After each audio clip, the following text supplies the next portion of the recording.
você pergunta e o pastor Natanael Rinaldi responde. E a pergunta que temos aqui, pastor Natanael Rinaldi, é sobre pecado e idolatria. A pergunta é: o que é pecado de idolatria? Em primeiro lugar, sabemos que esta palavra idolatria é uma palavra derivada de ídolo. Ídolo é tudo aquilo que se tributa respeito ou afeto excessivos. E nós lemos na Bíblia, então, em Mateus capítulo 10, versículo 37, que podemos fazer até de nossos familiares um tipo de ídolos. Do nosso emprego, do nosso automóvel, da nossa casa. Tudo isso pode ocupar o lugar de Deus na nossa vida. E aí está essa condição de ser ídolo, e esse pecado então chama-se idolatria, que é a adoração de ídolos. E em Mateus 10, 37 está escrito assim: quem ama o pai ou a mãe mais do que a mim, não é digno de mim. Quem ama o filho ou a filha mais do que a mim, não é digno de mim. Ora, parece ser muito forte essa colocação. Eu não posso amar meu pai, minha mãe, mais do que a Jesus. E o filho ou a filha, mas é o que está escrito, porque Jesus merece essa atenção especial. Outra passagem bíblica que está em Colossenses capítulo 3, versículo 5. Mortificai, pois, os vossos membros que estão sobre a terra: a prostituição, a impureza, a afeição desordenada, a vil concupiscência, que é cobiça, a avareza, que é o amor ao dinheiro. Até aí está também considerado avareza, amor ao dinheiro, que é idolatria. Então, qualquer coisa que colocamos à frente de Deus, nós estamos cometendo esse pecado. E às vezes precisamos ter cuidado com os nossos apetites do corpo, para que não caiamos em erros contrários à vontade de Deus e assim sermos prejudicados no nosso relacionamento com Deus. Muito bem, pastor. E quanto a amar alguém ou alguma coisa excessivamente, é idolatria? Sim, a Bíblia é clara ao apontar esse pecado. Apocalipse 19, versículo 1. Diz o texto: aleluia, salvação e glória e honra e poder pertencem ao Senhor nosso Deus. Então o texto aponta que toda glória, honra e louvor são exclusivas a Deus. E os seguintes textos que passarei a ler apontam esse pecado. Mateus capítulo 4, versículo 10, conta a respeito da tentação pela qual Jesus passou. Depois de jejuar 40 dias, ele teve fome, chegou o tentador e disse: se tu és filho de Deus, manda que estas pedras se transformem em pães. Jesus respondeu: nem só de pão viverá o homem, mas de toda a palavra que sai da boca de Deus. Ele fez mais duas tentações, expôs para Jesus alguma coisa que iria prejudicar o Senhor Jesus Cristo e ele sairia vitorioso. Mas Jesus repeliu essas duas tentações. Por fim, ele foi ao máximo. Quando ele disse para Jesus, levou Jesus a um alto monte, descortinou toda a beleza do mundo e disse: tudo isto é meu, e eu darei a quem quiser, e tudo isto será teu se prostrado me adorares. Então disse-lhe Jesus: vai-te, Satanás, porque está escrito: ao Senhor teu Deus adorarás e só a Ele servirás. Aí está: ao Senhor teu Deus adorarás e só a Ele servirás. Em Marcos 12, 29, Jesus respondeu-lhe: o primeiro de todos os mandamentos é: ouve, Israel, o Senhor é o nosso Deus, é o único Senhor. Foi um escriba, um fariseu, que chegou para Jesus e disse: qual é o grande mandamento na lei? A lei era uma lei apenas, lei de Moisés, chamada lei de Deus. E agora ele pergunta: qual é o grande mandamento? Jesus não cita nenhum mandamento do Decálogo. Cita Deuteronômio 6, versículo 5. Amarás o Senhor teu Deus de todo o teu coração, de toda a tua alma, de todo o teu entendimento. Então, é o primeiro mandamento em importância. 1 Samuel, capítulo 7, versículo 3. Então falou Samuel a toda a casa de Israel, dizendo: se com todo o vosso coração vos converterdes ao Senhor, tirai dentre vós os deuses estranhos e os astarotes, e preparai o vosso coração ao Senhor, e servi a Ele só, e vos livrará da mão dos filisteus. Então Deus estava querendo abençoar o seu povo, que tinha uma batalha pela frente com uma nação poderosa, e agora o povo queria a ajuda de Deus. E a ordem de Deus foi algo que impedia a bênção de Deus sobre aquelas famílias. E a ordem foi: tirai dentre vós os deuses estranhos, isto é, ídolos que estão lá dentro de casa. E alguns pensam que traz bênção, mas aqui a Bíblia declara que não. Deus quer abençoar a família, mas sem ídolos dentro de casa. Muito bem, pastor. Estamos aqui no programa Consultando a Bíblia, com o pastor Natanael Rinaldi. Você pode ligar e participar. 3307-4429. 3307-4429.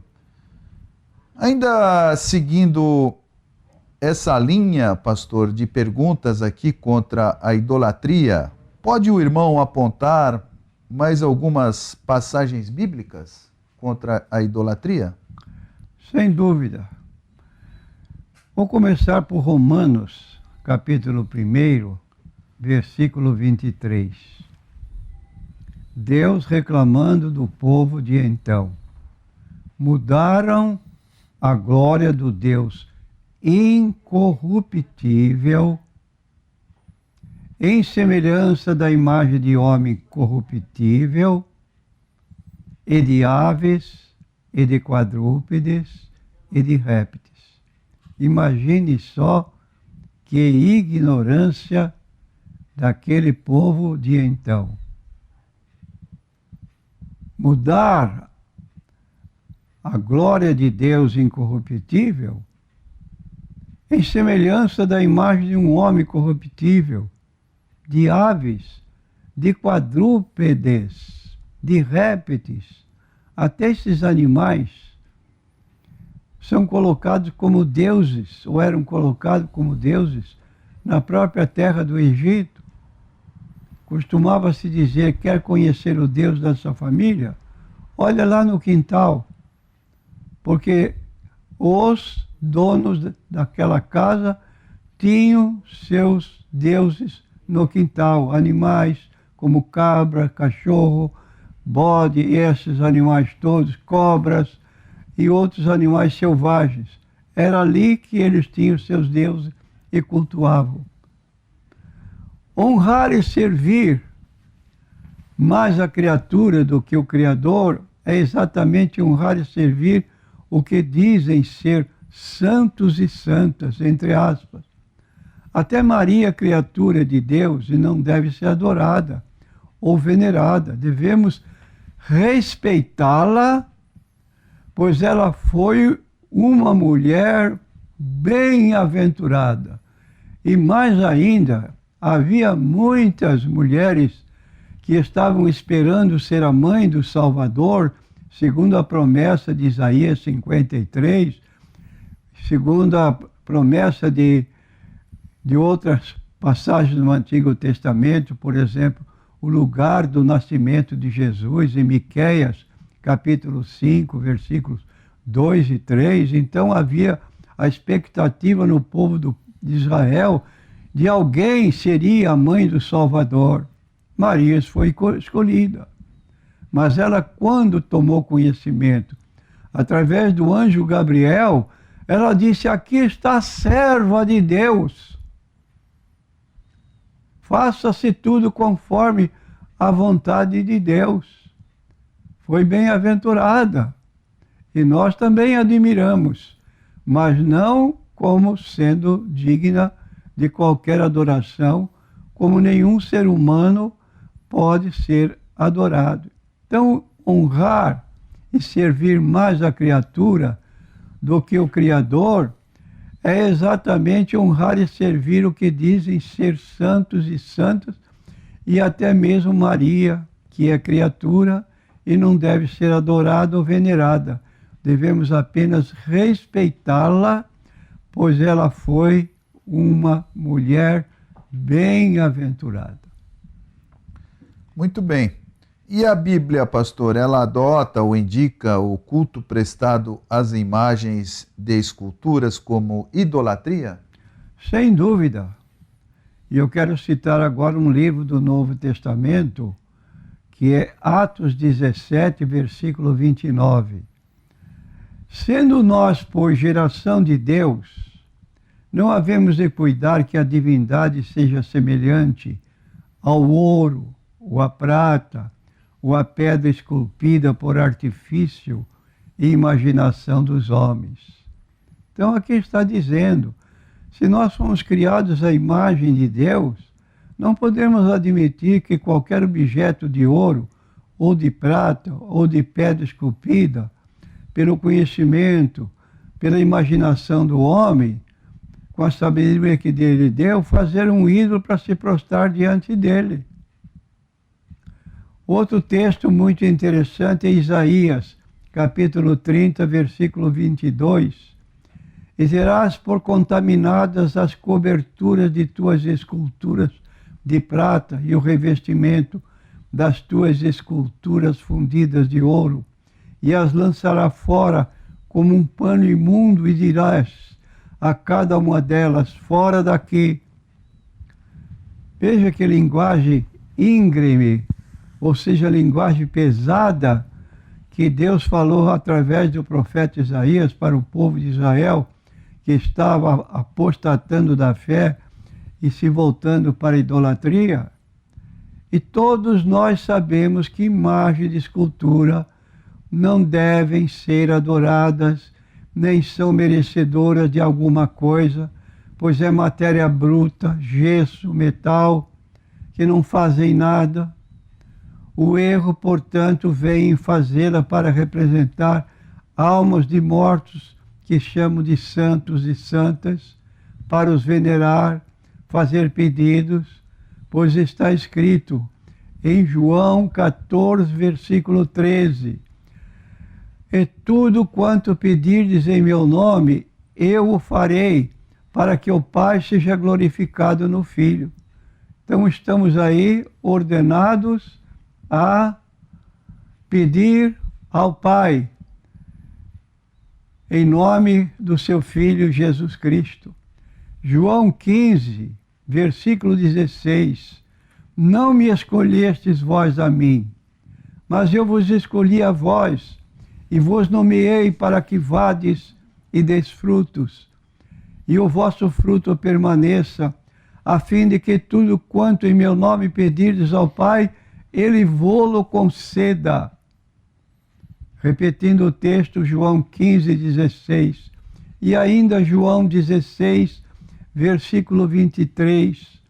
Na verdade vos digo que tudo quanto pedirdes a meu Pai em meu nome, Ele vô-lo há de dar. Então a Bíblia está muito clara nesse particular. E nós devemos, então, obedecer à Bíblia como cristãos. Em cada casa de pessoas cristãs tem um ou mais exemplares da Bíblia. E aí está na oportunidade de a pessoa examinar periodicamente ou diariamente, melhor ainda, para que seja inteirado da vontade de Deus e, às vezes, por falta de conhecimento, não esteja pecando contra Deus por ignorância, fazendo aquilo que Deus não aprecia.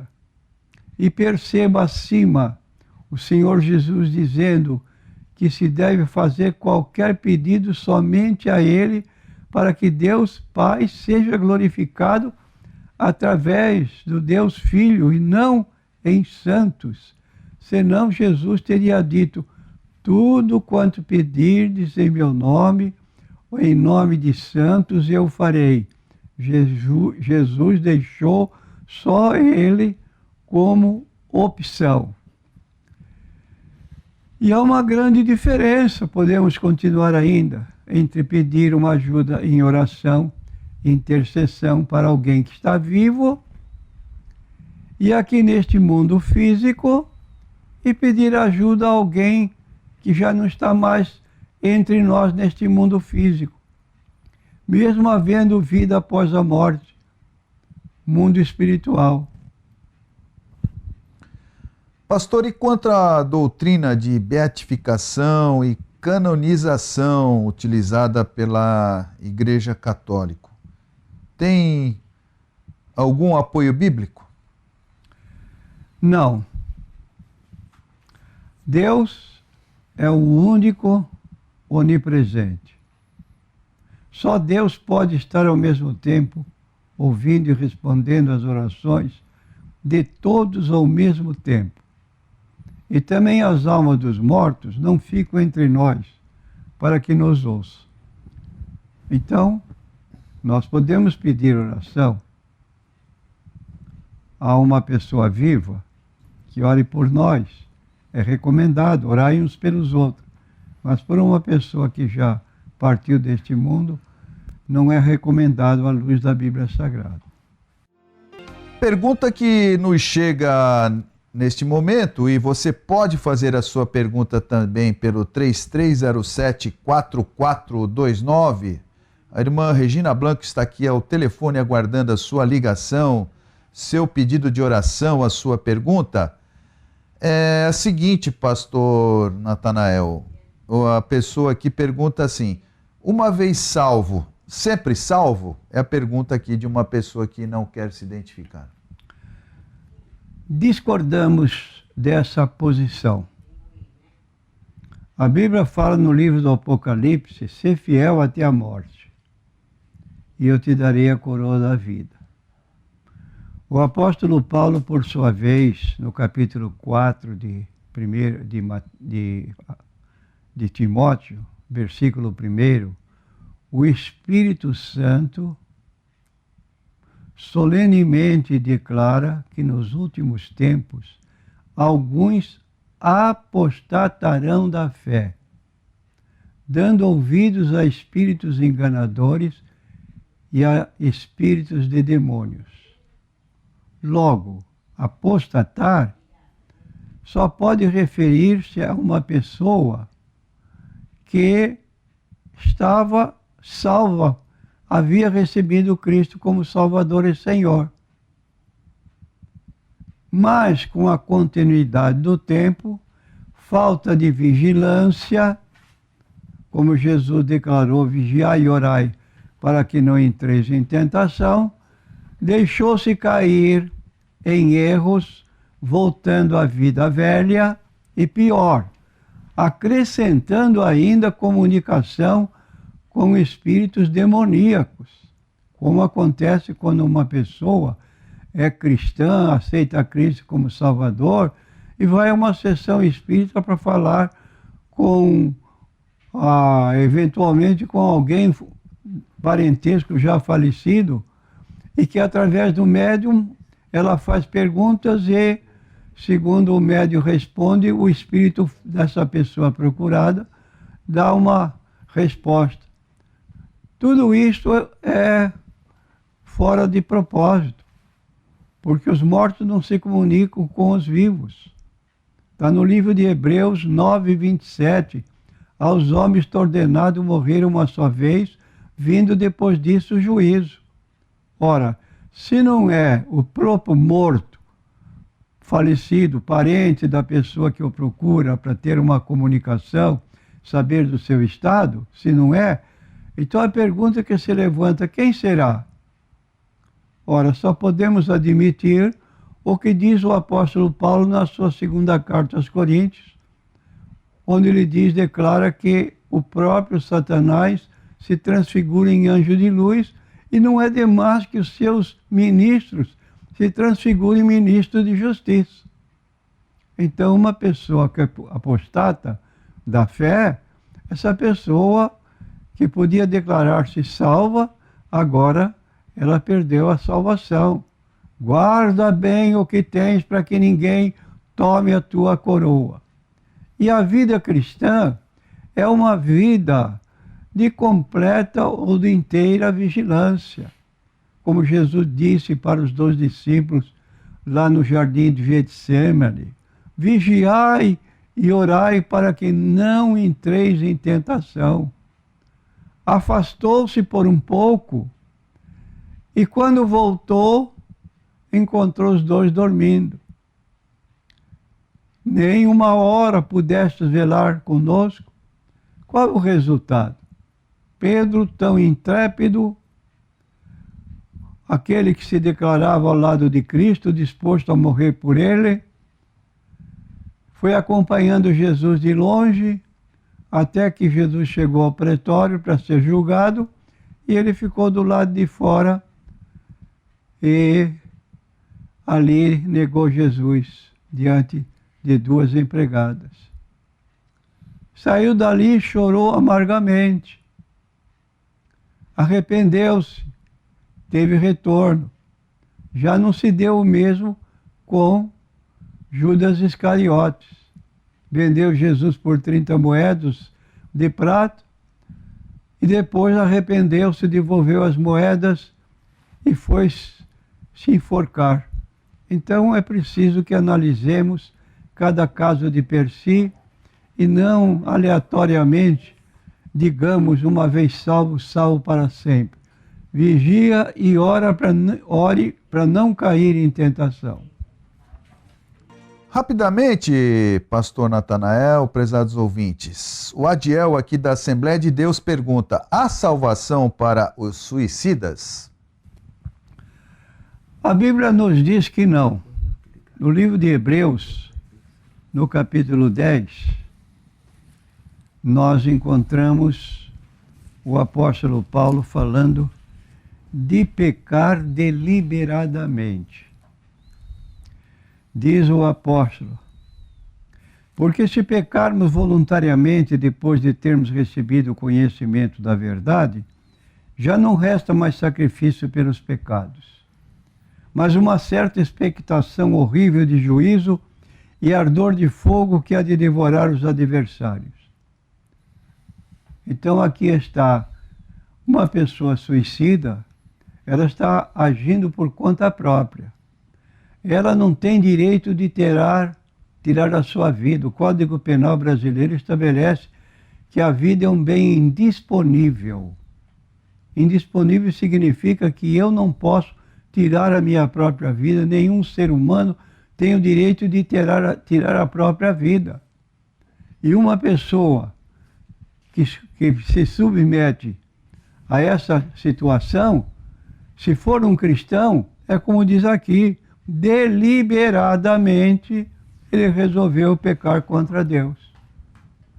E tal situação indica afastamento de Deus em vida. Jesus disse: vinde a mim os cansados e oprimidos, e eu vos aliviarei. Um cristão em desespero que vai buscar o suicídio, ele não está com Jesus no coração.